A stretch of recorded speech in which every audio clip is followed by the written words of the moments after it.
Сайн байцгаана манайхаа Little Mom podcast-ийн ээлжид нэгэн дугаар эхлэхэд бэлэн боллоо. Нэвтрүүлгийн ерөнхий ивент итгэгч Мандал Хуримтлал. Ерөнхий ивент итгэгч Isis Farm.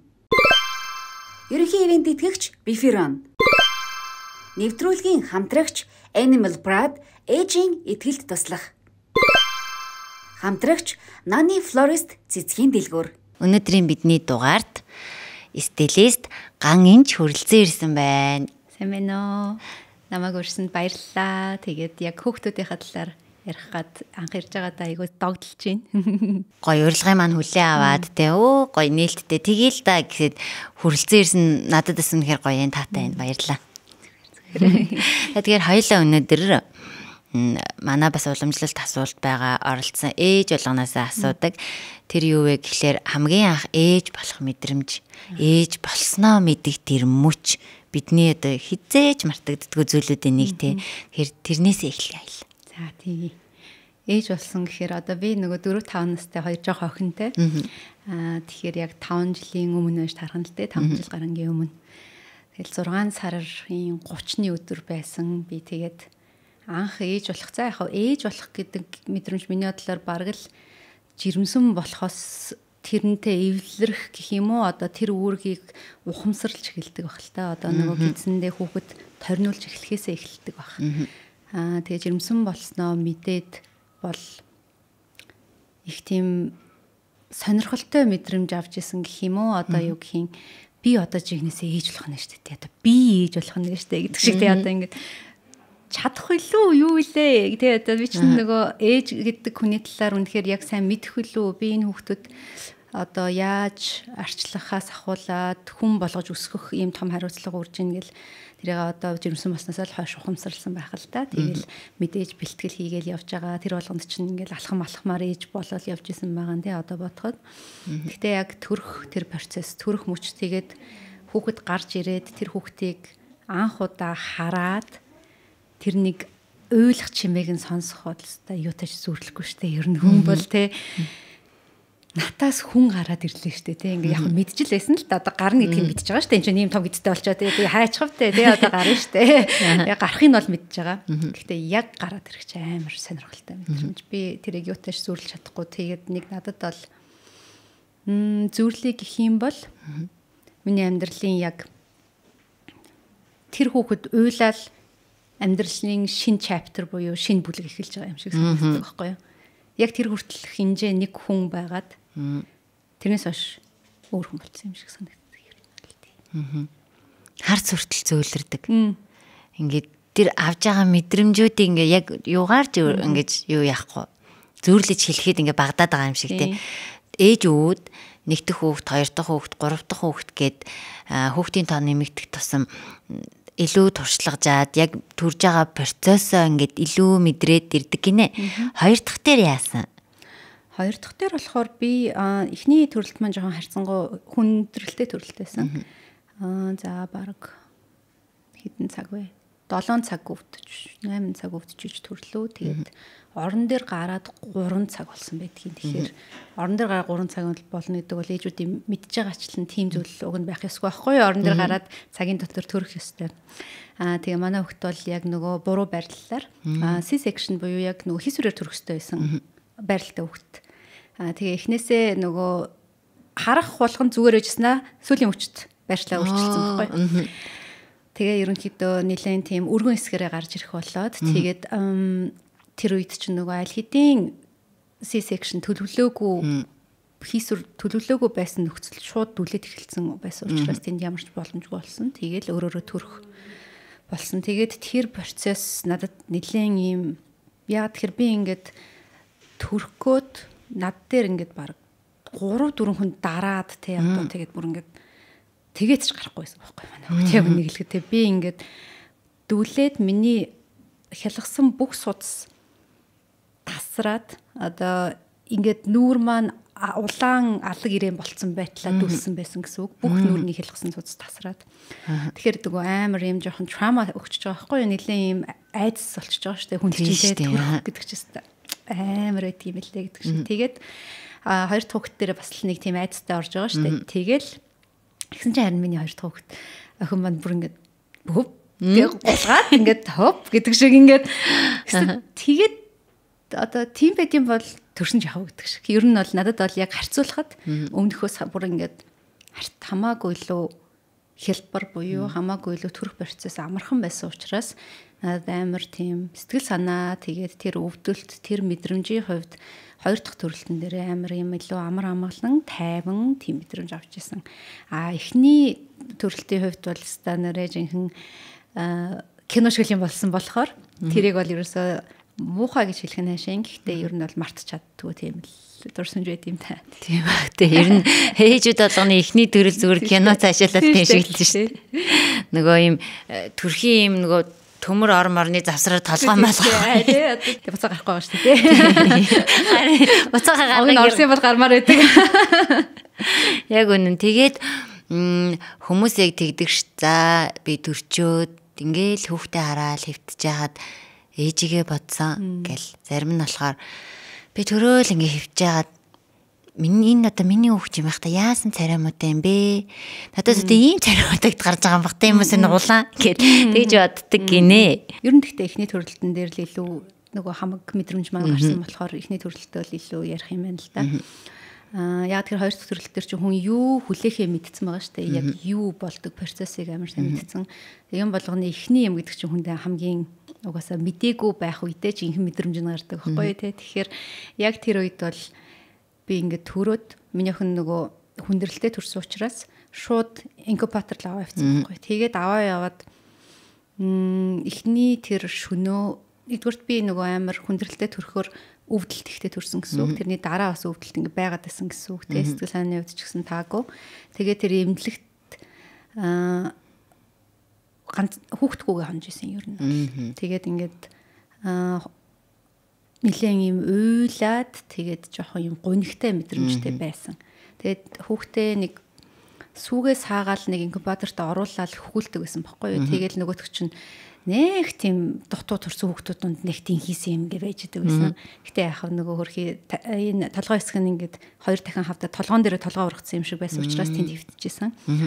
Тэгэл сүлдээ 2-3 хоногоос гаргаж ирж өгж байгаа байхгүй юу тэр өрөөнд те. Би тэр үед л ингээд тэрнээс одоо өмнөх одоо тэр процесс байгаа шүү дээ. Нэг ороод хальт хараал тэгээ надад тийм инхрийлэх боломж яг үүндээ бүтэн гараагүй. Тэгэл нэг эхний шөнө авч хүүхдээ яг хажуудаа авчаал ингээл хөвтөж явахтаа. Үгүй н одоо ингээд жинхэнэ юм бах та гэдэг шүү дээ. Яг надаас гарсан юм бах та. Хурж мөрж үзээд байгаа шүү дээ. Тэгээд ингээд унтж байгаа яхснаа ингээд сандарч ингээд харж мараал те. Юу хийж ин дээ. Унтж байгаа шүү дээ үгүй амтантай ингээд унтж л байгаа. Дахин харж мараал сандраал те. Гэтэ ер нь бол яг хөө миний угаасаа дурсамжинд хамгийн тод байдаг зүйл бол ээжээгээ бодно тийм угаасаа бодсон. Ер нь ээжээгээ ихтэй би тэр үед бол нэг их бодоогүй. Дараа нь одоо ялангуяа ээж маань яг юуг туулж амьдравэ гэдгийг өөрийнхөө амьдралаар илүү сайн ойлгож байгаа. Яг энэ хүүхдүүдийг өсгөх үйл явцтай тий. Яг хөө тэр үед миний бодсон зүйл бол манай ихч 16 одоо гэрээсээ яваад тэгээ тэр чигтээ Америк хүнтэй суугаад одоо ингээд хүүхдээ ганцаараа гаргаад ингээд явсан болохоор би бол ихчээгээ л маш их өрөвдөжсэн.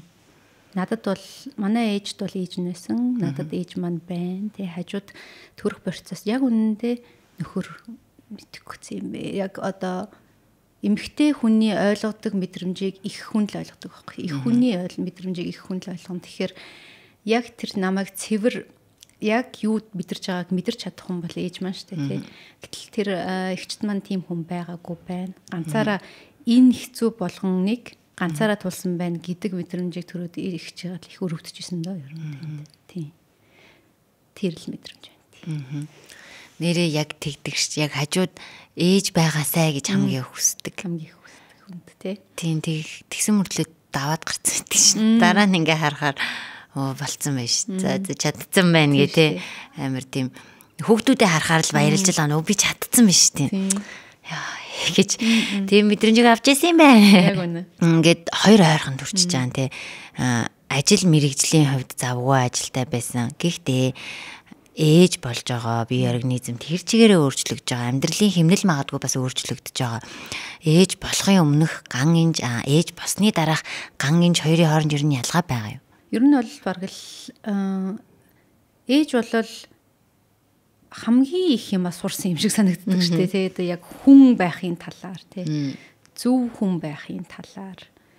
Өмнө нь бол би юу гэх нэг тийм өөрчлөгдөх надад шаардлага байдаг гэж нэг ч удаа бодож үзэж байгаа юм. Нэг яхтар. Би яг өөрийнхоороо л тий. Би яг өөрийнхоороо л одоо миний онцлог энэ тий. Би яг энэ нүгээрээ л амьдрна. Тэгээд энд маань зохицох хүмүүсээр л хүрээлүүлэл ингээл амьдрна гэж боддог гэсэн. Өөрийгөө хизээч нэх буруу байгаад энийг би өөрчлөгдөх ёстой байна гэдэг мэдрэмж надад хизээч төрж байгаагүй бол би их хүн болол яг энэ хүүхдүүдийн төлөө өөртөө байгаа хар бараа юм арилгах ёстой юм байна гэж бодсон. Тэр нь юу вэ гэхээр одоо би одоо траума гэж ярьдаг штеп хүнтэй ингээд сэтгэл зүйн траума тэгээд янз бүрийн өөрт тохиолдсон зүйлсээс болоод хүнд өөрийн мэдлгүй гаргадаг болчдөг зан ааш авир болон зөв буруугаа мэдхгүй үлгэрлэл өгч идэг зүйлс байдаг байхгүй юу? Одоо эмэгтэй хүнд ч эрэгтэй хүнд ч тийм. Яг хав тэрийг нэх амар буруу гээл хүн болгоно нэг тийм одоо тэгэх ёстой гэж байгаа юм биш. Гэхдээ хүн болгоно чадхаараа хичээж байгаа. Зүгээр би болохоор өөрийнхөө авсан травмаг хүүхдэд дамжуулахгүй гэж маш их хүсдэг учраас өөртөө байгаа муу талыг буюу тэр хүүхдүүдэд юу өгöd байгаагаа харсан учраас би тэндээс өөрийгөө цэвэрлэж буюу өөрийгөө засахын тулд одоо сэтгэл заслын зөвлөгөө авч байгаа. Тэгээд бясалгал хийдэг. Тэ одоо ер нь бол яг бүх юмыг зөвхөн тэр хоёр хүүхдийн төлөө л анх удаа өөрчлөе гэж бодсон. Цэвэрлэх юм байвал цэвэрлэе гэж бодсон гэсэн үг тийм тий. Өөрийгөө илүү сайн хувилбарт нь авчиж тавь. Авчиж байгаад яа тэгэхээр тэр ерөөсө хүүхдийг нөгөө хүмүүжүүлэх гэж ер нь юм байдаггүй гэж би бол боддог байхгүй юу. Хүүхдийг хүмүүжүүлнэ. Хүүхдэд одоо тэр нэг хичнээн ном уншаад хичнээн тэрийг хэрэгжүүлээд би бол эхэндээ тийм хинэттэй ээж байсан одоо жоохон тий дөнгөж нөгөө шинэ ээж байх та тий. Ерөөсөө нөгөө бүхэл юмыг зөв хийх гээл тий. Хоолыг нь ч зөв өгөхгүй бол бүх юм нөгөө нэг номыг ч уншаал ингэдэг гэж юм, тэгдэг гэж юм, энэ дээр нь ингэж болтгоо гэж юм. Эцээц хүүхэд бол зүгээр л биднийг хараад бид нар ямар байна тэрийг копи паст хийж байгаа л зүйл. Ерөөсөө л зүгээр хувлал тавьж байгаа тий. Та угаасаа нөгөө хүүхдүүдэд ямар болсныг гайхах юм байхгүй шүү дээ. Та яг л таныг л угаасаа таа шүү дээ тий. Одоо ингээ харах юм бол та эсвэл нөхөрчин л байгаа шүү дээ тий. Тэнд гарцаа байхгүй шүү дээ тэнд тий. Тэгэхээр хаашаач холдохгүй учраас өөрөө л зөв байгаа ч бол тэнд хүүхэд зөв байх гэдэг шүү дээ. Тэгэхээр нэг миний одоо ганц хийж чадах юм би өөрөө зөв байх байгаа байхгүй юу тэр хүүхдүүдийн төлөө тий. Тийм л байна. Тийм байна. Ер нь маш олон л ээжүүдээс би яг энэ хариултыг сонсдог байхгүй. Чи өөрөө зөв бай. Чи өөрөө сайн зөв байгаа л чи өөрөө одоо эрт унтдаг бол эрт унтах хэвээр фитнесээр хичээлэх бол фитнесээр хичээл эрүүл хооллох хэвээр эрүүл хооллол яг тэрий чи хараал хөөгч өссөн үсээгүй чамайг дуурайгаал чи болдг юм аа гэд энийг ер нь тэгтээс амьдралдаа маш сайн бодож явах хэрэгтэй байна бид нэр. Харин тий. Заримдаа чадахгүй. Тий. Үгүй яг хүн юм чинь. Тий. Тэгэл муу ээж болсон муу болсон. Хараал хичээж байгаа шүү дээ ер нь бол тий. Одоо ингээд угаасаа ээж болгоно л хамгийн сайнараа л байх гэж хичээдэг байх тий. Одоо өөрийнхөө байгаагаасаа илүү сайн ээж өнөөдөр биш маргааш дахиад байхыг хүсдэг. Маргааш чадаг бол нөгөөдөр байхыг хүсдэг байх. Та гурвын хувьд одоо яг угаасаа Монгол улсын эрүүл хүнстэй одоо бидний одоо хамаар орж байгаа тэр хүнсийг цензуурлах амар хэцүү болсон. За энэ бол найдвартай энэ бол эрүүл энэ бол найдвартай утаагүй гэж хэлж чадгаа байлцсан дээ бид нар. Тэгэхээр яг энэ үед та гурав хооллолтын хувьд яаж ийн? Ер нь яг юм хүүхдээ ямар арга барилаар явж ийн? Ер нь бол яг бүр өмнө нь бол ингээл Монголд ер нь органик гэдэг ойлголт амар хэцүү шүү дээ. Органик те. Тэнгүүт тэр бол яг бидний нэг давуу тал байгаа нь за чанартай мах идэж чадчих магадгүй дээ тий.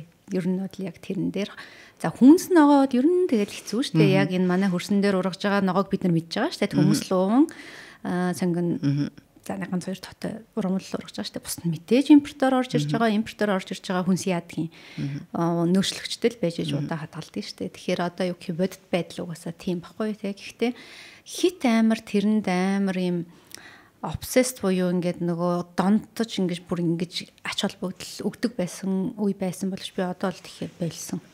Ер нь бол яг юу гэж хичээдэг гэвэл сахарын ч бүр амар хорин гэсэн бас юм дээр би одоо юу гэх юм ухамсарт нь ойлгоогүй зүйлийг өнөөдөр хамт байгаа үедээ хориод нэмэргүй байхгүй хүүхдүүдээр одоо жишээ нь за яг би нэг дараа жил манай охин сургуульд орно тэр хүртэл нь хорж болох байхгүй дараа нь тэр хүүхэд ач холбогдлыг ойлгоогүй бол тэгэл надаас салаад тэнд очивол идэв штэ ойлгомжтой штэ тий ойлгомжтой тэр л одоо юу гэх нэг юм өнгөцхөн юм болчихж байгаа учраас тэгээд би хэлдэ ингээд идэх болохоор нь за наадах чинь ер нь бит чинь муу гэдэг бол чи мэдж байгаа юу те одоо ингээд энэ чинь бол одоо ингээд сахартай те миний охины шүдэнд нь бас муу тэгээд ингээд бит чинь ер нь муу гэдг нь бол чи мэдж байгаа гэхээр мэдж байгаа гэж байгаа. Тэгээд чи тэгсэн мөртлөө идэхийг сонгож ийн нөө те одоо яг юу гэж бодож ийн гэдэг айгүй ярина штэ том хүн шиг ярина штэ би хоёр охин тэнгүүт тийм би ер нь одоо энэний нэг жоохныг идчихэд өнөөдөр энэс нэг жоохныг идчихэд шүдэ маш сайн угаагаа унтчихъя гэж бодож ийн гэж байгаа байхгүй.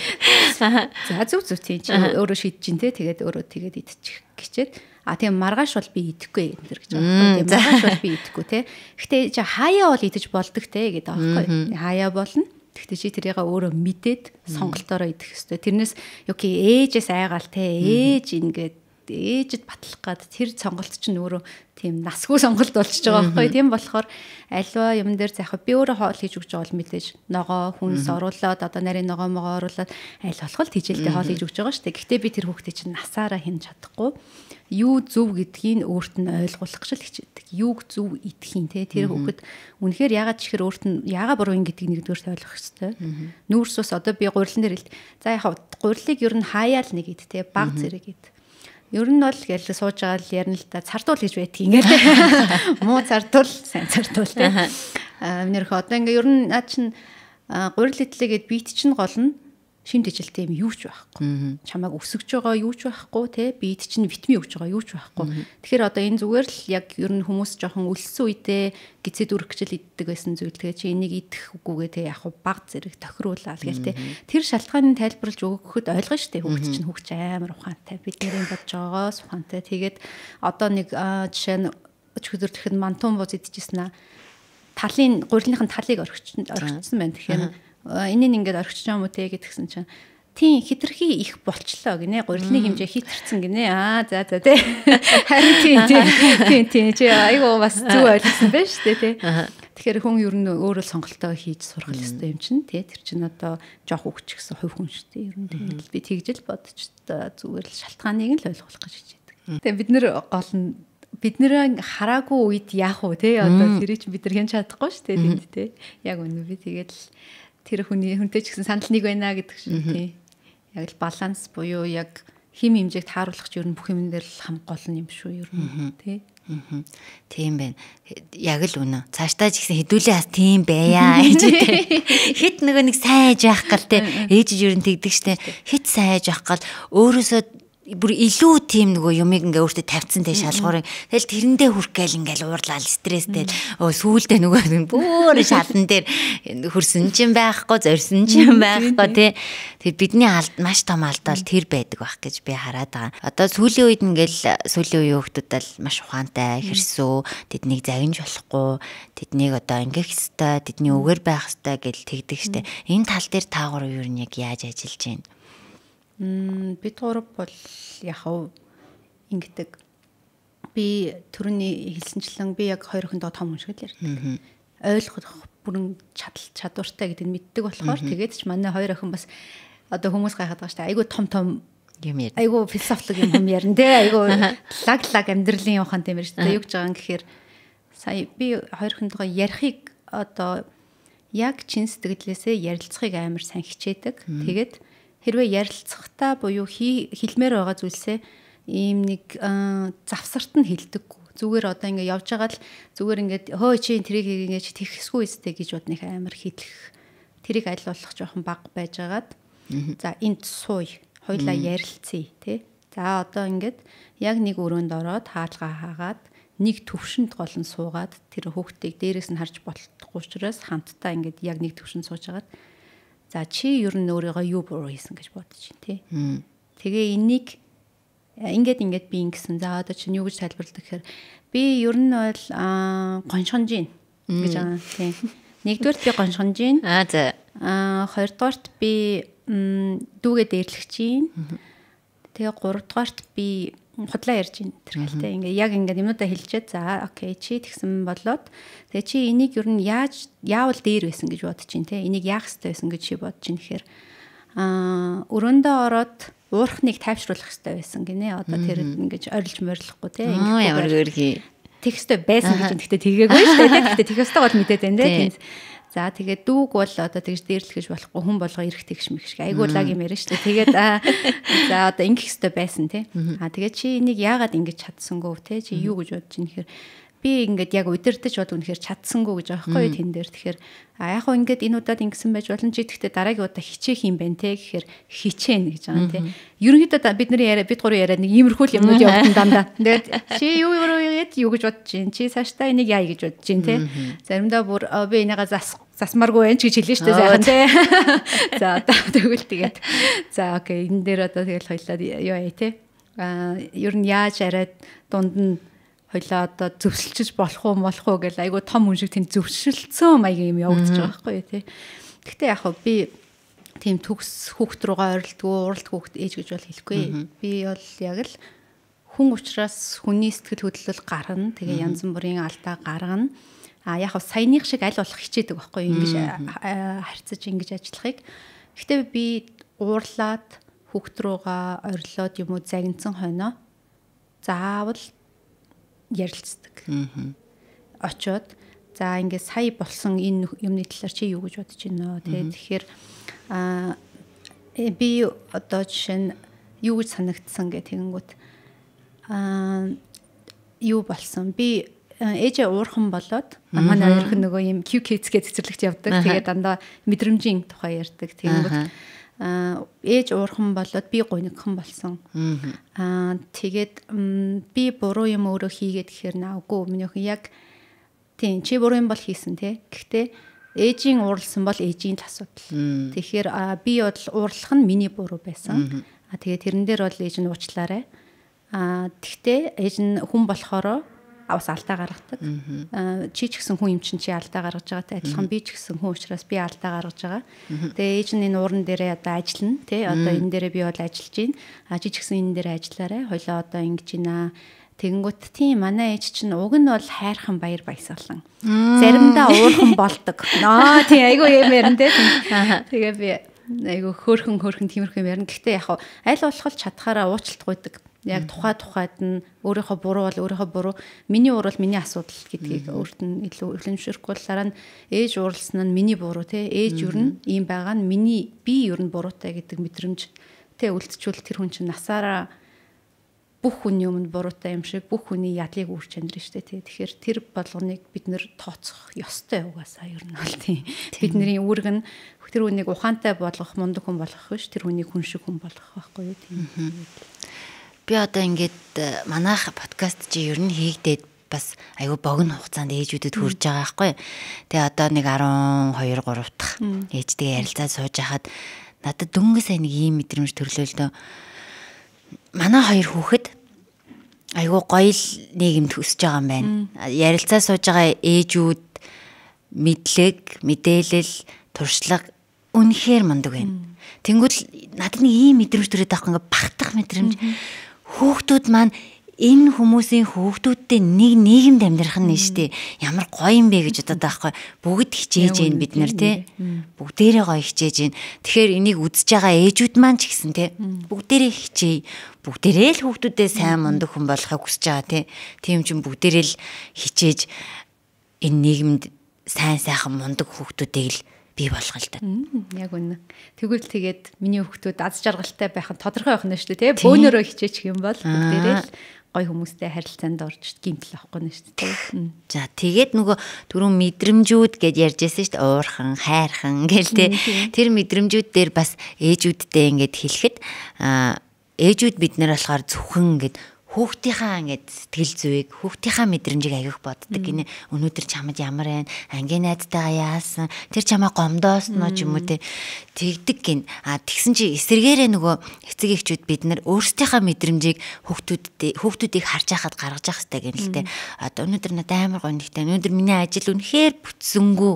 Одоо хэцүү байна. Гингүүд л хүнд шаналж зовох хэцүү үе байдгийм байна. Энэ үед би шаналга ингэж зовж болох юм байна гэдгээ мэддэг гин. Тэгэнгүүт л өнөөдөр ээж чинь ажил бүтсэн ч юм уу да. Эсвэл ээж нь өнөөдөр тийм ажил хийсэн чи ингэчлээ дарахтаа магтууллаа ч юм уу. Ээж нь тэгэхээр гац жаргалтай байна би. Гингүүл хүүхдүүд энэ юм байна. Аз жаргалтай бол би ингэж илэрхийлэх юм байна. Бусадтай би хуваалцах хэрэгтэй юм байна гэдгээ айгуусаа ойлгож авдаг гэсэн. Харин тийм айгу гоё арга байна. Тийм би бас яг тэгээд нэрээ тийм би чинь хэрэг илэрхийлдэг үлээ. Өөрийнхөө хүүхдүүдийн юунд л санаа зовдөг болохоос шүү. Өөрийнхөө мэдрэмжийг бас хүүхдүүдтэй хэлэх ёстой юм байна шүү гэд яг над яранаас чинь бодож ин л та. Тэгэнгүүт надтай адилхан бодож байгаа ээжүүд бас зөндөө байгаа хаа. Тийм бах тий.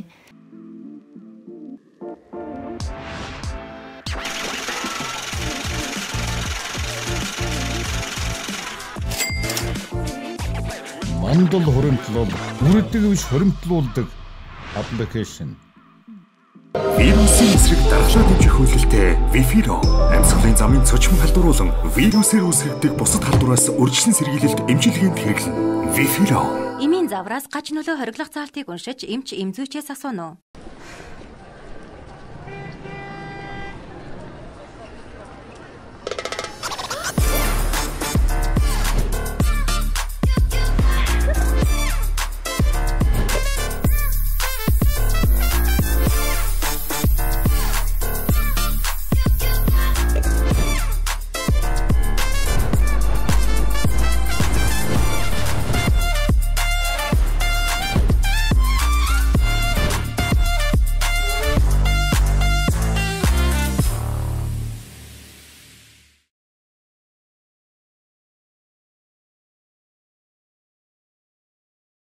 онд те анх хоёлаа одоо энэ амьдралын бас нэг шинэ хуудас нээгдсэн гэж харж ийн гэд нэг сүлд яриан дээр тэгжсэн.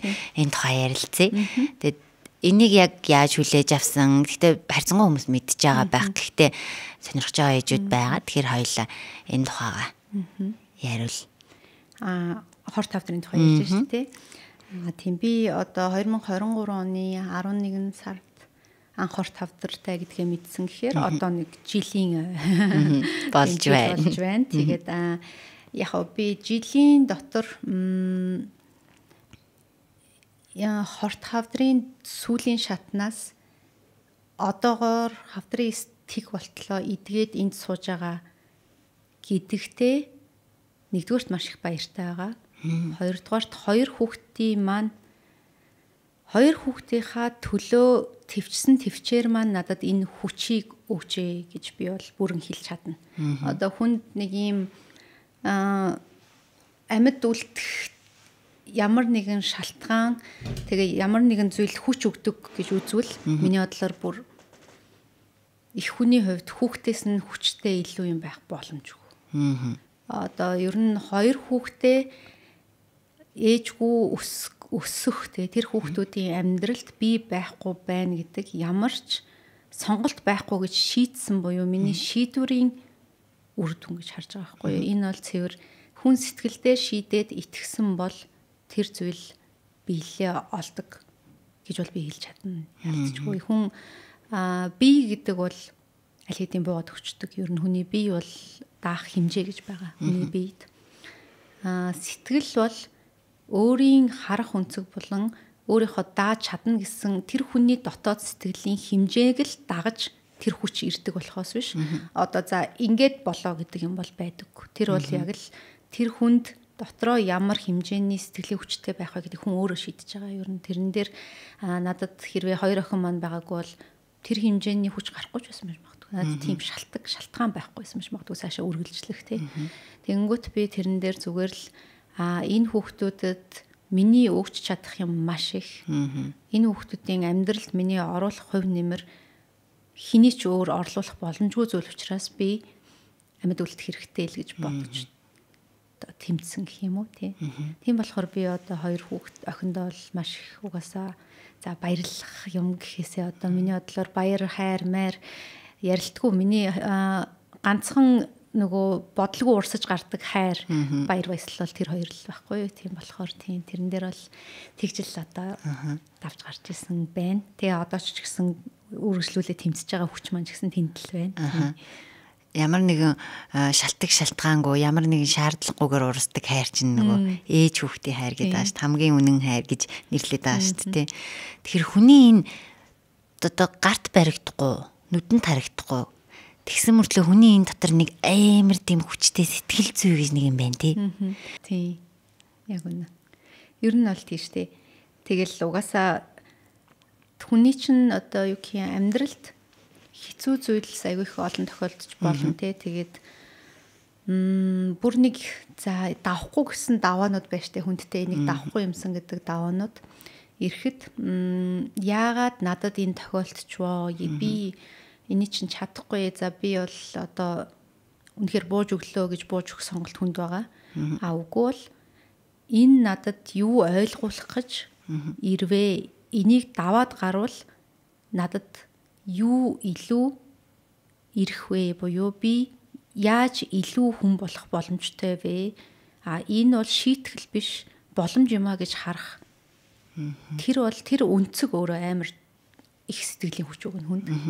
Тэгэнгүүт 2 сонголт байгаад нэг нь нурах, нэг нь босох сонголт байгаа бол босхын л сонгоно шүү дээ. Сонгох хэрэгтэй байхгүй юу угаасаа.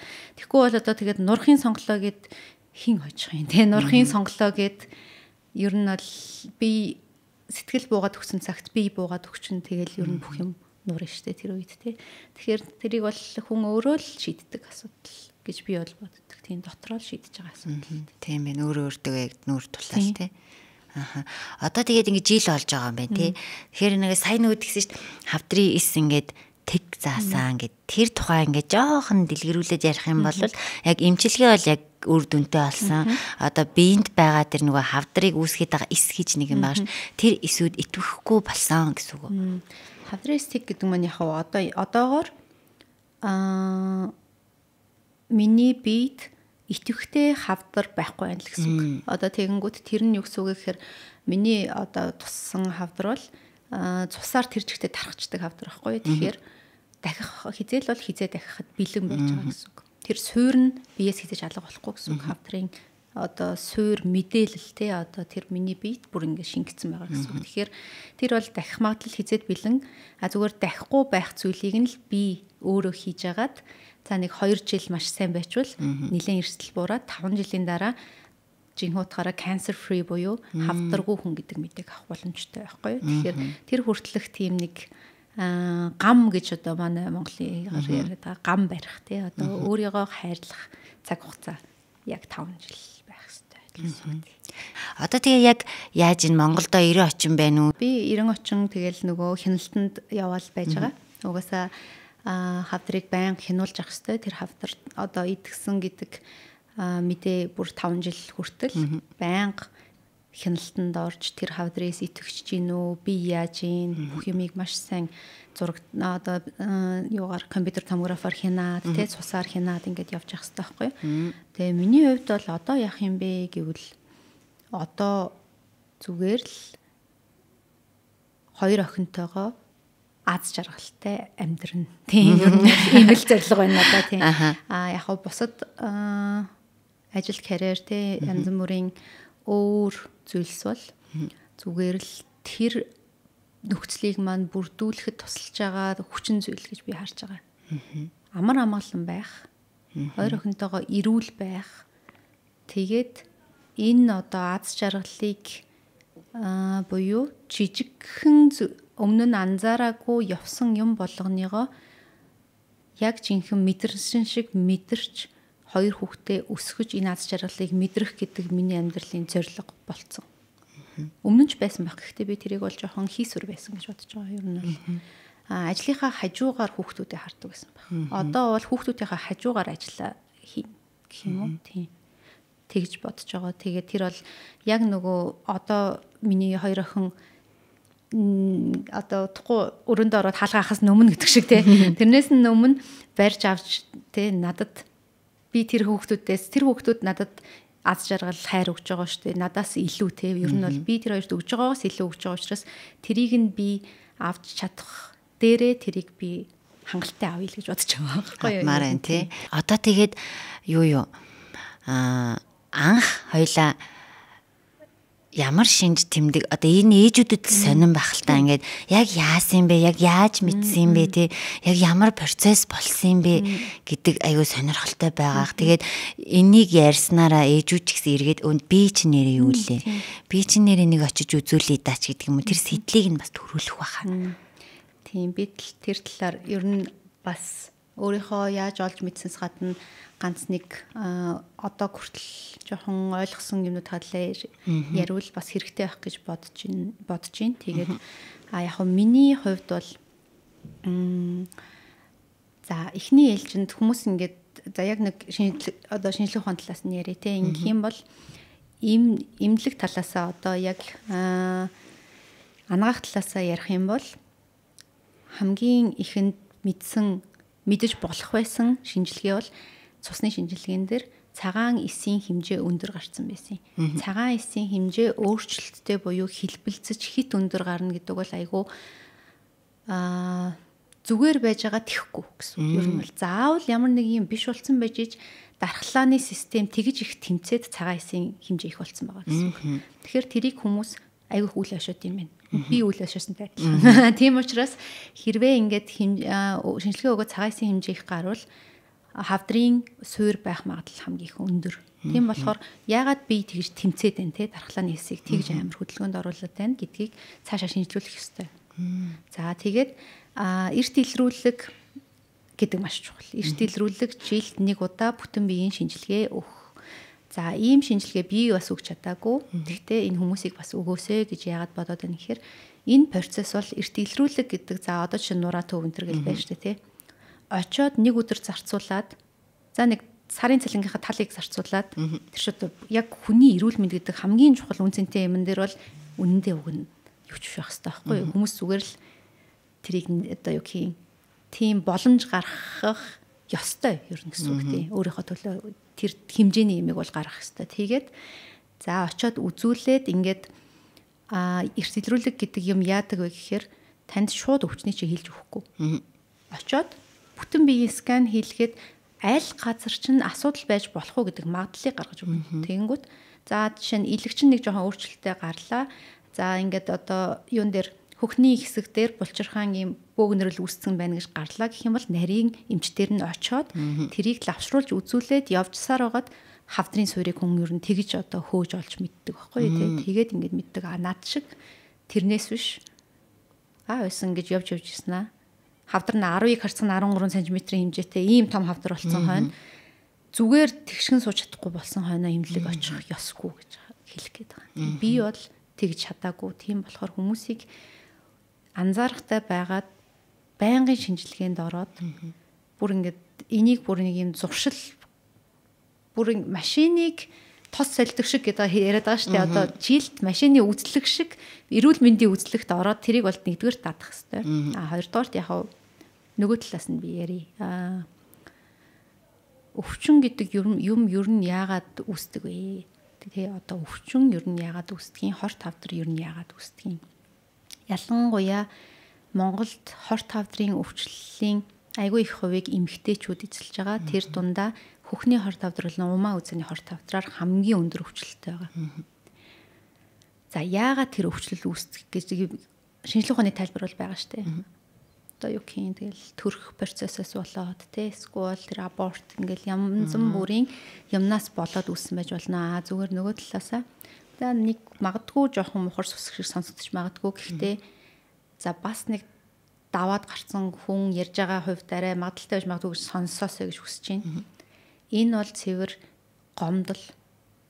Эмэгтэй хүний гомдлоос болж эмэгтэй хүний үржихүн эрхтнүүд дээр ялангуяа хавдар хамгийн их үүсэж байгаа. Энэ гомдол гэдэг зүйл буюу хүний бие гэдэг зүйл маш ухаантай. Одоо энийг баталчаад байгаа штэ.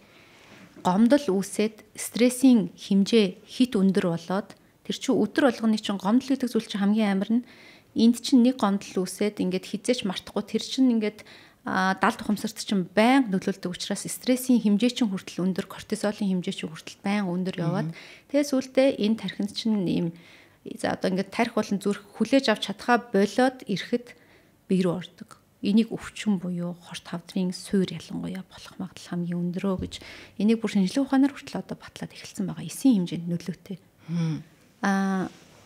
За гомдол хүн эмэгтэй хүн яг юун дээр хамгийн их гомддیں۔ Тэ хөвчлэн эрэгтэй хүнээс үүссэн гомдол дээр хамгийн их гомддог. Тэгэхээр яагаад тэд нэр угаасаа үржихүн эрэгтэн дээр очиод байгаа гэдэг чинь ч гэсэн бас тийм учиртай гэж юу н одоо айгүй олон талаас тайлбарлаж байгаа. Тэгэхээр маммограф байна те умаа үзэний хорт хавдрын уртлын пап шинжилгээгээ байдаг өөх хэрэгтэй. Тэгээд бусад шинжилгээг нь өөх хэрэгтэй. Тэгээ хэрвээ өвчин гараад ирсэн бол анагаахын тусалцаа авахаас гадна буцаад өөрлөгөө өнгөх хэрэгтэй. Миний дотор тавьж явуулаагүй ямар гомдол байна. Тэгээ би энэ ир нөхөр аав ээж үр хүүхдээ хайрлсан шигэ өөрийгөө хайрлаж чадсан уу гэдгийг асуух хэрэгтэй. Өөрийгөө чин сэтгэлээсээ хизээ хүлээн зөвшөөрч хайрлсан бэ гэдгээ маш сайн асуух хэрэгтэй. Энэ бол яг суурь өвчний миний хувьд ялангуяа өвчний маань суурь би олсон. Би өөрийгөө яагаад өвцнийг ч маш сайн мэдж байгаа. Тэгэхээр би тийм болохоор ялангуяа ээж хүмүүсийг эмэгтэй хүмүүсийг тэгээсэй гэж одоо хуваалцаж байгаа гэх юм уу. Тэгэхээр нөгөө анх яг зовирлаж эхлээл ер нь заа үзүүлэхгүй бол болохгүй юм байна тий. Тэгээ нөгөө оншин алдгүй явж байгаа Солонгост очоод тэгээ оншин яг тодорхой болоод ингэсэн гэдгийгсэн тий. Тэгэхээр яг энэ оншийг ер нь гэхдээ Монголд маш их байгаа. Энэ одоо янз бүрийн одоо хорт хавдар гэдэг энэ өвчлөл бол тэгэнгүүт л энэ өвчнөд ганцхан дан гэр бүл юу ганцхан тэр нөгөө өвчтөн биш гэр бүл тэр даяараа л ингээл тэмцээл ард нь гаргаал хичээгээл зүтгэж илэн гинэлтэй. Тэгээ би нэг сүүлд нэг юм судалгаа харсан чинь ингэж илээ.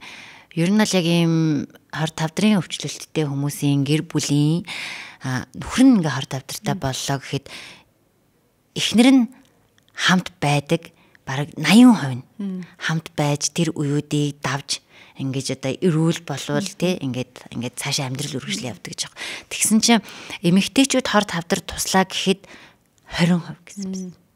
Тэгэнгүүт л эн чинь яг л нөгөө түрүүний ярьсан гомдол гэдэг зүйл нэмэрлэлж байгаа юм шиг санагдаад байгаа хгүй надад.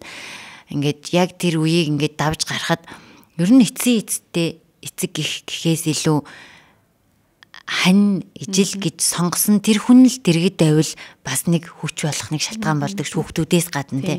Тэгэхээр яг энэ судалгааг ингээд сонсоод яагаад монгол ирчүүд ийм амар сэтгэлийн хатгүй байна гэж би бодсон. Тэгэхээр танаа гэр бүлийн хувьд яг энэ өвчнийг яаж давж ийн сэтгэл санааны хувьд хэр байна?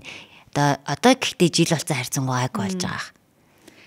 За манай гэр бүлийн хувьд бол ерөнхийдөө би бол харцангуй газтай байсан. Тийм би бол хавдрын өвчлөлийн эхнээс ахуулаад эмчилгээ дуусах хүртэл аав ээж ах トゥ хэн байдгийн бүгднтэй хамт давтуулсан. Тийм болохоор одоо сэтгэлийн дэмжлэг бол айгүй их байсан. Тэгтээ хавдартай хүний сэтгэл зүйг ойлгох бол маш хэцүү. Өөр хүн тэр хүний юу тулж байгааг юусоо ойлгож чадахгүй, тэр хүний мэдрэмжийг мэдэрч чадахгүй хавдар тусаагүй л бол ер нь бол өөрөө хавдар тусч тэрийг мэдрээгүй бол тэр өвдөлт тэр мэдрэмжийг мэдэрч ер нь чадахгүй гэсэн үг байхгүй. Зүгээр хийж чадах хамгийн гол юм бол дэргэд нь хажууд нь л байж өгөх. Хажууд нь байх л гэдэг тэр дэмжлэг бол ер нь хамгийн том зүйл байхгүй юу одоо ер нь хавдартай хүний хажууд. Тэгээд яг хав тэр тал дээр за эрэгтэй хүний сэтгэлийн хат, эмэгтэй хүний сэтгэлийн хат гэдээ ярьж байна тий. Одоо энэ дээр миний бодлоор сэтгэлийн хат төвчээр гэхээсээ илүү эмэгтэй хүний хоёулаа л уг нь сэтгэлийн хат байгаа ах. Төвчээр байгаа ах. Зүгээр эмэгтэй хүний өөрөөсөө илүү бусдыг тавьж инэрх чадвар хүнийг ер нь хайр гэж юу вэ гэдэг нэг хүүхдийн юм дээр бүр айгүй хөрхөн хэлсэн. Би бүр энэ хинээс ч илүү тодорхойлчлаа гэж бодсон байхгүй. Хайр гэж юу вэ гэж ярьж байгаа байхгүй. Тэгснэ өөр хин нэгнийг өөрөөсөө өөрийнхөө хэрэгцээнээс илүүд тавих. Тэрийг л хайр гинэ гэж. Тэрийг илүү чаддаг юм шиг санагддаг надад бол эмэгтэй хүн. Тийм учраас л үр хөвгтэй ч өмнө тавиад, ир нөхрөөч урд нь тавиад, аав ээж байгаа ч урдаа тавиад ингээд ард нь хойно нүлдээд ингээд эцэцэд ер нь өвчлөө дуусж байгаа шүү дээ. Тийм болохоор би бол одоо юу гэх юм эмэгтэй хүнийг амар хүчтэй бай, сэтгэлийн хаттай бай, тэгээд тийм бай гэж бол эхлэх хүсдэггүй. Харин ч уян зөөлөн бай. Зүгээр өөрийгөө хайрл. Тэр дараа нь бусд нь болно ер нь бол. Тийм. Одоо жишээ нь сэтгэл заслын одоо ийм юм дээр сэтгэл засалч дээр гэр бүлийг засъя гэж байгаа бол ээжийг нь л сэтгэл засалт явуулчих, бусд нь засагдана гэж одоо бүр үздэг. Эмэгтэй хүний сэтгэл засагдах, тэр их хүний сэтгэл засагдахад тэр гэр бүл тэр чигээрээ засагдах боломжтой гэж байгаа байхгүй юу.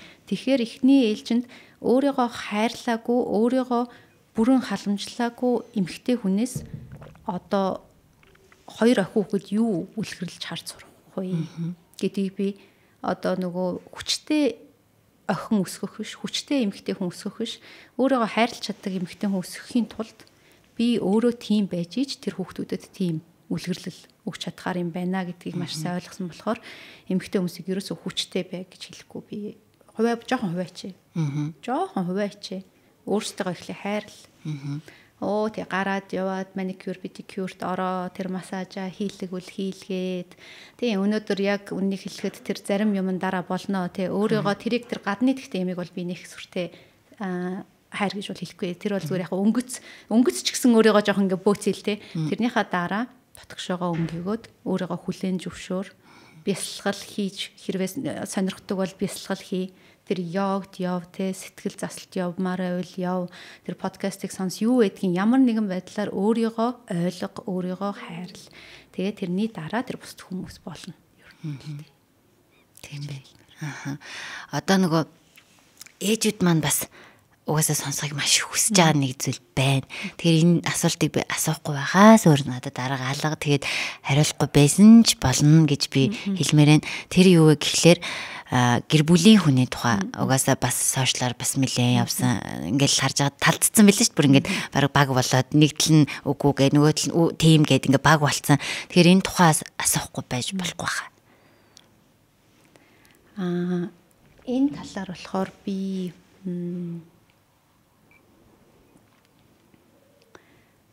за яг үнэглэхэд яг одоо хариулах нь жоохон зөв биш л гэж бодож байна. Тийм.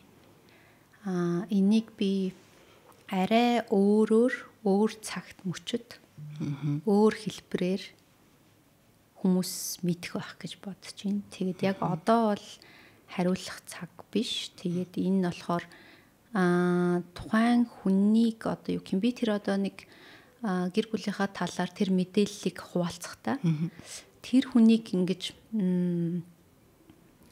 шүүмжлүүлэх ч юм уу эсвэл муу хүн болох гэж бол яг хуваалцсан зүйл бол биш. Гэхдээ тэнд болохоор цаашлаад эмэгтэй хүн яг ямар хүнийг хэр хэмжээний хайр, энергийг хинлүү зарцуулах ёстой вэ гэдгээ ухаараасай л гэж ер нь бол. Тэгээд зөв хүндээ зөв юм өгөөд байна уу? Яг чи өнөөдөр те яг одоо хүнд чинь нэг юм 100% энерги 100% хайр байлаа гэхэд 70% нь өөртөө өгөөд 30% нь гадагшаа 80% нь өөртөө өгөөд 20% нь гадагшаа байх хэрэгтэй гэж байгаа байхгүй. Гэтэл өнөөдөр манай Монгол би ганцаараач биш байх төө ер нь бол бүх эмэгтэй хүмүүс 30%-аараа өөрийгөө хайрлаад 70%-аа гадагшаага. Тэгээд тэр нь зөв хүндүү гэдгээ өөрөө бас маш сайн харах хэрэгтэй, маш бодитоор харах хэрэгтэй. Өнөөдөр эцэст яг хайрыг одоо хүртэх эрхтэй хүн гэж байна. Тэгээд тэрийг хүртэх эрхтэй хүн хамгийн их хүртэх эрхтэй хүн бол та гэдгээ өөрөө ойлгох. Тэр одоо хувийнхаа нөгөө эсрэгцүүлэх ёстой гэж хэлэх, тонгорох ёстой гэж хэлэх гэдэг тийм. Тэрэн дээр болохоор би нэг тийм санаатай л ер нь байна. Тийм байна. Би бас тэгж ингэж чадахгүй л байна. мэдээж 70% гэр бүл нөхөр 2 хүүхэд гээл үлдсэн бараг 30% гэж байгаа мó. Бараг байхгүй хаа. Тэгээ ингээ явж байгаа байхгүй. Тэгэхээр амьдрал ерөөсөө нэг юм тааварлшгүй юм аа. Заримдаа хэцүү, заримдаа амар аз жаргалтай. Заримдаа бүр ингээл сөхрөөд унмаар, эсвэл заримдаа бүжиж ингээ шиггүй мэрсэн шигтэй. Тийм. Эмэгтэй хүмүүсийн сэтгэл зүйн тийм байдаг бах тий. Эмэгтэй хүмүүс ч өөрсдөө маш мэдрэг хүмүүс шүү дээ. Ер нь бол мэдрэг эмзэг. Гэхдээ тэр нь бол өөрсдийнх нь баг хамгийн том чадвар баха та ер нь тийм. Би бол би ч нөгөө эмэгтэй хүнд хайртай хүн гэдэг шиг тийм. Эмэгтэй хүнийг бол хэр оргийн ер нь маш их сэтгэлийн хүчтэй. Тэгээд дээр нь нэмээд тэрийг жоохон зөв чиглүүлээ сурчвал асар их хүч байгаа л гэж боддог тийм. Тэрийг зөв гэдэг нь өөр л байгаа тийм. Ерөнхийдөө ингээд хоёулагийн ярилцах цаг, ярилцах сэдв ингээд дуусж гин. Гэхдээ яриад байвал яриад баймаар байна. Гэхдээ надад нэг юм ганцхан асуулт үлдсэн. Тэр нь юу вэ гэхээр хүүхдүүд угаасаа биендээ баймгүй ухаантай байдаг штэ. Хоёр охин юу мэдчихэж байгаа юу? Хэлсэн үү? Тийм манай хоёр охин бол айгу түрүүний хэлсэн шиг хэрсөө. Айгу ухаантай. Юу намайг хэлэхгүй ч гэсэн ер нь мэднэ. Юмнуудыг. Тийм. Тэгээд яг уу манай хоёр охин бол маш тийм одоо юу гэх байж болох хамгийн хөнгөн зөвөр ойлгож байгаа. Тэгээд хав хүүхдүүдийн хувьд би юу гэж боддог гэхээр хүүхэд те юу харж өсснөөрөө тэр цаашдаа хань одоо ямар хүнтэй суух, ямар хүнийг сонгох, ямар гэр бүлийн харилцаатай байх, ямар эмэгтэй хүн болох бүх юмыг тавьж байгаа учраас хүүхдэд харуулж болохгүй юм гэж байгаа. Тэ хүүхдэд ямар орчинд өсгөх нь үнэхээр эрүүлийн те. Яг тисэд байх нь тэр хүүхдэд эрүүл юм уу? Эсвэл тэр зүйлсийг харуулад тэр орчинд өсгөх нь эрүүл юм уу? Маш сайн бодох ёстой асуудал гэж би боддог байхгүй. Эцэст ер нь бол хүүхд харсан зүйлээ үлгэрлэж өсдөг гэхээр хэрүүлтэй, уруултай, эрүүл бус харилцааг харж өссөн хүн цаашдаа эрүүл харилцаатай амьдрах ямарч боломжгүй. Энэ бол сэтгэл зүйн судал дээр бүр батлагдсан байдаг. Тэгэхээр та хүүхдээ яг үнэхээр зөв зүйлийг хийж өгөөд байна уу? Зөв зүйлийн төлөө та төвчээр гаргаж байгаа юу? Тэгээ яг энийг би ерөөсөө юунд ч уриалан дуудаагүй шүү. Зүгээр энэ бол би маш сайн бодох ёстой асуудал л гэж боддог тийм. Бас нэг юм байдэн штэ. Байдаг ч гэж би бас тэгж боддیں۔ Нөгөө 1000 одоо ингээ би сайн хийж байгаа л те. Би хүүхдүүдээ сайн хүн болгоно, би хүүхдүүдээ эрүүл хоолно. Ерөнхийдөө ингээд гадна би ингээ харагдах бие байдал, сэтгэл санаад юу л гэдгийг бүгдийг би ингээ төгс хүн болгоно гэж бодож байгаа боловч өсөж байгаа орчин тийм биш бол уучлаарай яагаад ч тийм таны өссөн хүүхд бүрдэхгүй гэж аахгүй. Тэр тал дээр би амар санал нийлдэг. Яагаад гэвэл орчин бас амар чухал. Тэгэхээр тисээ төвчээд битгий байгаарэ. За тэгээд маш гоё ярилцлаа. Асууя гэсэн юмнуудаа сайхан асуулаа. Тэгээд миний сэтгэлд хор тавдар гэдэг зүйлийг гайхамшиг болгоод ялан дийлээд явж байгаа маш хүнтэйгээ яриад суухад үнэхээр гоё ялаа. Ээжүүдэд маань бас тэ зөвлөгөө өгөөд за юм байдгийг шүү ингэх ёстой шүү гэд санал бодлоо хуваалцсанд маш их баярлалаа гэж хэлмээр байна. Та бүхэнд маш их баярлалаа. Энэ яриаг одоо хүмүүст хүргэх боломж шүү дээ тий. Энэ платформ энийг надад одоо олгож өгсөнд маш их баярлалаа. Баярлалаа. За тэгээ одоо төгсгөлд бидний энэхүү подкастыг хийж байгаа ивент итгэгчдийн маань ивент итгэгчдийн бэлэг явах гэж байна. Маш чухал шүү дээ тий. Угаасаа боломжийг олгож байна тий. Энийг биднэрт хүргэх боломжийг олгож байгаа хүмүүс. Тий яг үнэ. Би ганцаараа биш юм байна. Би бусдтай бас надтай хантай хүн байгаа юм байна гэдэг энэ мэдрэмжийг өгүүлэхэд ивент итгэгчид маш их хань болж байгаа. Маш их тус алж байгаа шүү. За. Хоёр охинд нэнд хэрэгтэй энэ пиферон гэд энтогийн эмийн сангаас гаргадаг пиферон гэж лав байгаа. Тэгээ энэ болохоор тархлаад хэмжээ хэргэлдэг. Одоо угаасаа нөгөө яг л өвлийн цагт Яг үнэ. дархлаагийн дэмжихгүй л болохгүй ханаа томоо хурч гэдэг. Тэгэхээр энийг хоёртаа хэрэглэх нь шүү. За баярлалаа. Тийм ээ. Оо яна. За тэг.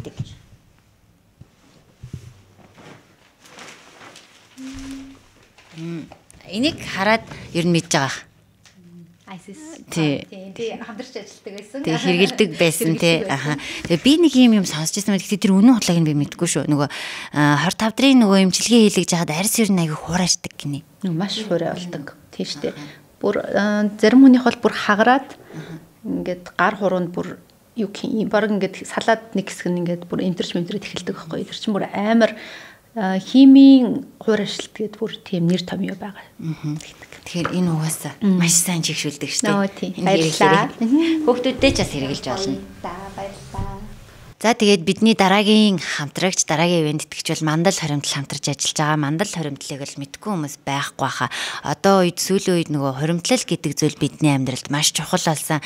Ямар нэгэн эрсдлээс биднийг хамгаалдаг. Тэгэхээр та хамгийн түрүүнд яах вэ гэхээр мандал хоримтлал аппликейшнээ татаж авах нь.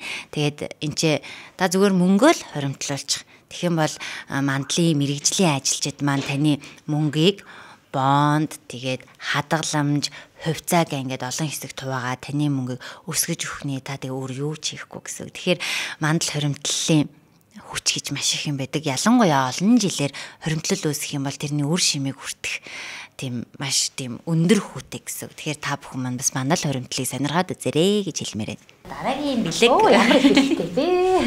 Энэ юу байгаа? Витамин байна.